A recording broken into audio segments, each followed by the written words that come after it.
कांग्रेस के हाथ में भी मौका है। अगर आपको लगता है कि भाजपा सरकार ने जो है आपके संग न्याय नहीं किया या अच्छा नहीं किया, आपसे ही सुझाव लेना चाहिए, से बच्चा बुलाया जाना चाहिए थे, तो इसको आप पटल पे बाकायदा सदन में आप इस बात पे करेगी, कांग्रेस इसको मुद्दा बना के सामने आएगी।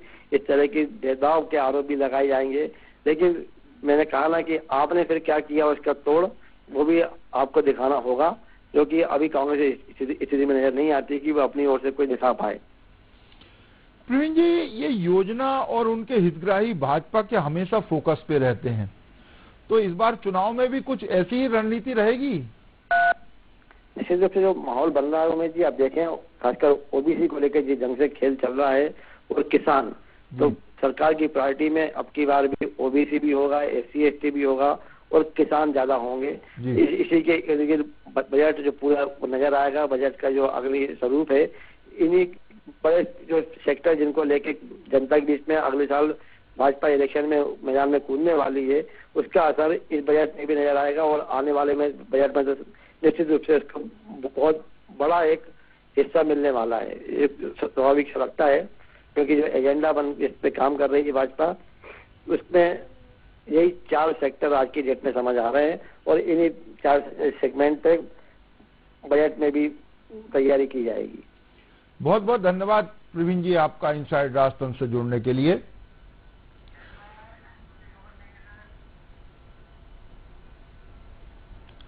भाजपा विधायकों से सीएम सेक्रेटेरिएट ने प्रस्ताव मांगे थे, और भाजपा विधायकों ने, लगभग सभी विधायकों ने सीएम सेक्रेटेरिएट ये प्रस्ताव भेज दिए। अब बात करेंगे एक और प्रशासनिक खबर की। पीएम आदर्श ग्राम घोषित करने के लिए मध्य प्रदेश में अनुसूचित जाति वर्ग की 50% आबादी वाले 1074 गांव चिन्हित किए गए हैं। सर्वाधिक 104 गांव उज्जैन जिले में चिन्हित किए गए हैं। प्रदेश के 52 जिलों में अनुसूचित जाति वर्ग की 50% या इससे ज्यादा आबादी वाले गांव में मूलभूत सुविधाओं के लिए विस्तार के वास्ते प्रधानमंत्री आदर्श ग्राम योजना शुरू की गई है। इस योजना के तहत अगले महीने मध्य प्रदेश के 500 गांवों को आदर्श ग्राम घोषित किया जाएगा। प्रधानमंत्री आदर्श ग्राम की सूची में वही गांव आएंगे जिनको क्राइटेरिया में 100 में से 70 या इससे ज्यादा अंक मिलेंगे। आदर्श ग्राम घोषित होने वाले प्रत्येक गांव में 25 लाख की राशि से विकास कार्य करवाए जाएंगे। अनुसूचित जाति वर्ग की योजनाओं के क्रियान्वयन में मध्य प्रदेश अव्वल है। अनुसूचित जाति वर्ग की योजनाओं के 5568 विकास कार्यों में से 1277 कार्य मध्य प्रदेश में हुए हैं। अनुसूचित जाति वर्ग की योजनाओं के कुल प्रस्तावित 3409 कार्यों में से 1922 मध्य प्रदेश के हैं। मध्य प्रदेश के चिन्हित गांव में अनुसूचित जाति वर्ग को योजनाओं का लाभ दिलाने में भी मध्य प्रदेश आगे है। अनुसूचित जाति वर्ग की देश भर में संचालित योजनाओं का लाभ लेने वाले 9,90,000 हितग्राहियों में से 5,57,000 मध्य प्रदेश के हैं। इधर मध्य प्रदेश को दिए जाने वाले 216 करोड़ में से 205.75 करोड़ रुपए मिल चुके हैं। 146 करोड़ की राशि खर्च इसमें से की जा चुकी है। योजना में 96 करोड़ की राशि खर्च की जाना है। क्रियान्वयन का जिम्मा अनुसूचित जाति कल्याण विभाग के पास है। अनुसूचित जाति वर्ग की 50% आबादी वाले में भिंड जिले के 67 गांव, सतना के 48, सीहोर जिले के 46 गांव चिन्हित हुए हैं, जबकि मुरैना और रीवा के 43 गांव, सागर के 39, राजगढ़ के 36, विदिशा के 35 और टीकमगढ़ के 34 गांव चिन्हित हुए हैं, जहां इस योजना के तहत विकास कार्य कराया जाएगा। प्रधानमंत्री आदर्श ग्राम घोषित करने के लिए मध्य प्रदेश में 1074 गांव चिन्हित किए गए हैं। ये प्रदेश के सभी 52 जिलों में जहां पर अनुसूचित जाति वर्ग की 50% से ज्यादा आबादी है, गांव प्रधानमंत्री आदर्श गांव घोषित किया जाना है। इसके लिए जो अनुसूचित जाति कल्याण विभाग है, इसने पूरा होमवर्क कर लिया है और 1074 गांव चिन्हित किए गए हैं। इन 1074 गांव में से 500 गांव जो हैं वो इस वर्ष प्रधानमंत्री आदर्श ग्राम योजना में शामिल किए जाएंगे। इसकी घोषणा उम्मीद जताई जा रही है कि अगले महीने हो जाएगी। मध्य प्रदेश में अनुसूचित जाति वर्ग की 50% आबादी वाले गांव घोषित होंगे प्रधानमंत्री आदर्श ग्राम। सर्वाधिक 104 गांव जो हैं वो अनुसूचित जाति वर्ग के, जहां पे 50% से ज्यादा आबादी है, वो उज्जैन जिले में चिन्हित किए गए हैं। प्रदेश के 52 जिलों में अनुसूचित जाति वर्ग की 50% या अधिक आबादी है। अनुसूचित जाति वर्ग की ज्यादा आबादी वाले गांव में प्रधानमंत्री आदर्श ग्राम योजना से मूलभूत सुविधाओं का विस्तार किया जाएगा, वहां पे विकास के कई काम कराए जाएंगे। मध्य प्रदेश के 500 गांवों को अगले महीने आदर्श ग्राम घोषित किया जा सकता है। इसके पूरी होमवर्क विभाग ने तैयार कर लिया है। प्रधानमंत्री आदर्श ग्राम वो गांव बनेंगे जिनको क्राइटेरिया में 100 में से कम 70 अंक मिलेंगे। आदर्श ग्राम घोषित करने के लिए क्राइटेरिया तैयार किया गया है। इसमें से जिन गांवों को 100 में से 70 अंक मिलेंगे उन्हीं को आदर्श ग्राम बनाया जाएगा। आदर्श ग्राम घोषित होने वाले प्रत्येक गांव में 25 लाख की राशि से विकास कार्य कराए जाएंगे। हर आदर्श ग्राम के लिए 25 लाख का बजट आवंटित किया गया है। अनुसूचित जाति वर्ग की योजनाओं के क्रियान्वयन में मध्य प्रदेश अव्वल है। जो अनुसूचित जाति वर्ग की योजनाओं में 5,568 विकास कार्यों में से 1,277 कार्य मध्य प्रदेश में ही किए गए हैं। मध्य प्रदेश ने इस वर्ग के जो आबादी है उस क्षेत्र में बहुत सारे काम किए हैं। अनुसूचित जाति वर्ग की योजनाओं के कुल प्रस्तावित 3,409 कामों में से 1,922 काम मध्य प्रदेश के 52 जिलों में करवाए गए हैं। देश भर में अनुसूचित जाति वर्ग की योजनाओं का लाभ लेने वाले 9,90,000 में से 5,57,000 हितग्राही मध्य प्रदेश के हैं। ये हितग्राहियों की संख्या भी बहुत बड़ी है मध्य प्रदेश में। अनुसूचित जाति वर्ग की 50% आबादी वाले भिंड जिले के 67, सतना जिले के 48 गांव चिन्हित किए गए हैं। अनुसूचित जाति वर्ग की 50% आबादी वाले सीहोर के 46 गांव हैं जहां ये काम कराए जाएंगे। इसके अलावा मुरैना, रीवा के 43 गांव, सागर के 39 और राजगढ़ के 36 गांव चिन्हित किए गए हैं। विदिशा में 35, टीकमगढ़ में 34 गांव प्रधानमंत्री आदर्श ग्राम के क्राइटेरिया में आ रहे हैं। अब रुख करेंगे एक और प्रशासनिक खबर की ओर। संजीवनी क्लिनिक को अब 20,000 की आबादी पर खोला जाएगा, जबकि अभी तक 50,000 की आबादी पर संजीवनी क्लिनिक को खोलने का प्रावधान था। राज्य सरकार का स्वास्थ्य विभाग संजीवनी क्लिनिक को खोलने के प्रावधानों में तब्दीली की योजना बना रहा है। मध्य प्रदेश में संजीवनी क्लिनिक का संचालन राष्ट्रीय स्वास्थ्य मिशन और WISH फाउंडेशन के द्वारा किया जाता है। मध्य प्रदेश में फिलहाल 103 संजीवनी क्लिनिक संचालित हो रहे हैं। आबादी का मापदंड घटने से प्रदेश में संजीवनी क्लिनिक की संख्या में इजाफा हो जाएगा।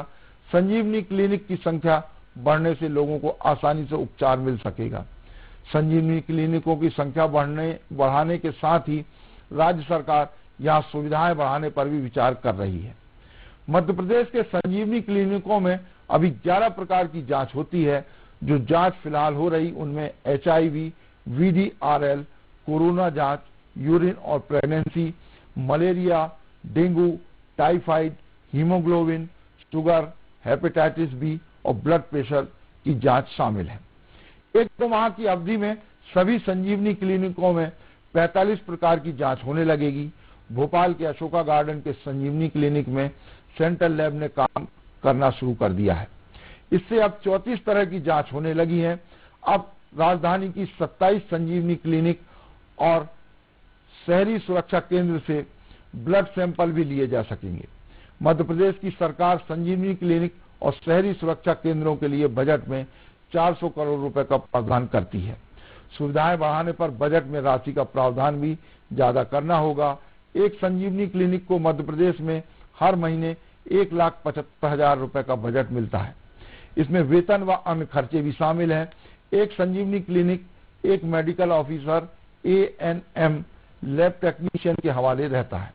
इन सभी को इंसेंटिव पर रखा जाता है। मेडिकल ऑफिसर को कम से कम 25,000 रुपए और OPD के आधार पर अधिकतम 75,000 रुपए तक मिलते हैं। यानी 25 से ज्यादा मरीज देखने पर प्रति मरीज 40 रुपए मिलते हैं। संजीवनी क्लिनिकों की संख्या में इजाफा होगा तो ज्यादा से ज्यादा लोग उपचार का लाभ ले सकेंगे। राज्य सरकार इसके क्राइटेरिया को बदलने जा रहा है। अभी तक 50,000 की आबादी पर एक संजीवनी क्लिनिक खोला जाता था, लेकिन अब 20,000 की आबादी पर एक संजीवनी क्लिनिक खोला जाएगा। ये राज्य सरकार का बहुत अच्छा निर्णय है। ये आम नागरिकों के हित में है।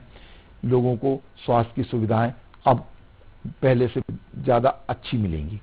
राज्य सरकार का स्वास्थ्य विभाग संजीवनी क्लिनिक को खोलने के लिए प्रावधानों में तब्दीली की योजना बना रहा है।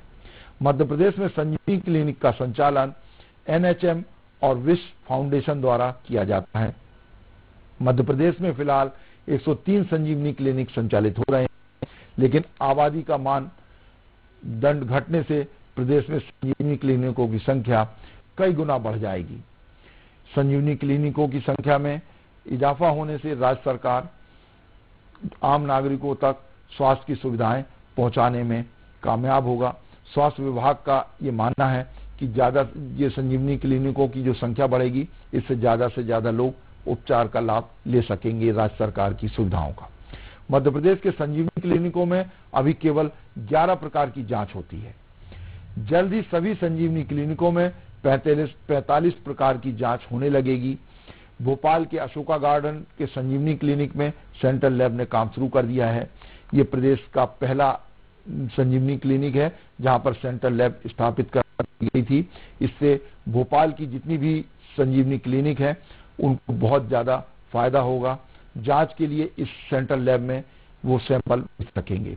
और पहले अभी तक फिलहाल 11 प्रकार की जांच होती थी, लेकिन अब जांच जो है उसमें इजाफा होगा और ये जो पेशेंट पहुंचेंगे उन्हें अच्छा खासा इसका लाभ मिलेगा। भोपाल के अशोका गार्डन के संजीवनी क्लिनिक में अब 34 तरह की जांचें होने लगेगी। अब राजधानी की 27 संजीवनी क्लिनिक और शहरी सुरक्षा केंद्र से ब्लड सैंपल लिए जा सकेंगे और ये ब्लड सैंपल अशोका गार्डन की जो सेंट्रल लैब है वहां पर जांच के लिए भेजे जाएंगे। इसी तरह के प्रदेश के अन्य जिलों में भी सेंट्रल लैब स्थापित की जाएंगी, जिससे वहां भी जांच की ये सुविधाएं लोगों को और आम नागरिकों को मिल सके। संजीवनी क्लिनिक और शहरी सुरक्षा केंद्रों के लिए बजट में 400 करोड़ की राशि का प्रावधान रहता है। संजीवनी क्लिनिकों की संख्या में इजाफा होने से राज्य सरकार को संजीवनी क्लिनिक का बजट भी बढ़ाना होगा। हर महीने 1,75,000 का बजट एक संजीवनी क्लिनिक को दिया जाता है। संजीवनी क्लिनिक के बजट में वेतन और अन्य खर्चे भी शामिल हैं।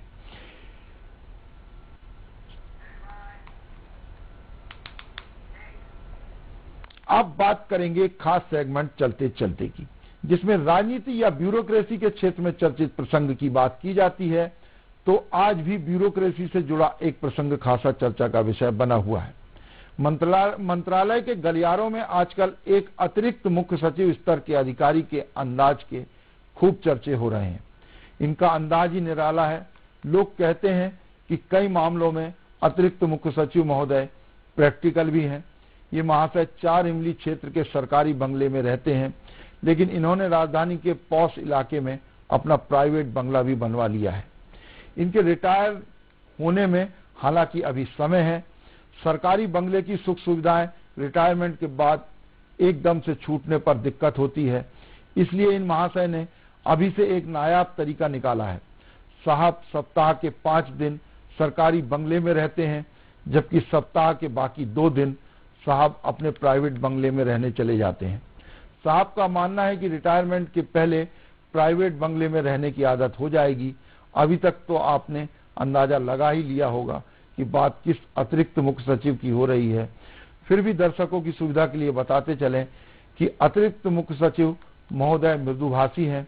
इनकी पकड़ प्रधानमंत्री कार्यालय तक है। साहब यूपी के पंडित हैं और कई महत्वपूर्ण विभागों की कमान संभाल चुके हैं। इनसाइड राजतंत्र में आज बस इतना ही। कल फिर मिलेंगे राजनीति और ब्यूरोक्रेसी के कुछ नए फैसलों की इनसाइड स्टोरी के साथ। तब तक के लिए मुझे दीजिए इजाजत। खबरों के लिए आप देखते रहिए न्यूज़ वर्ल्ड।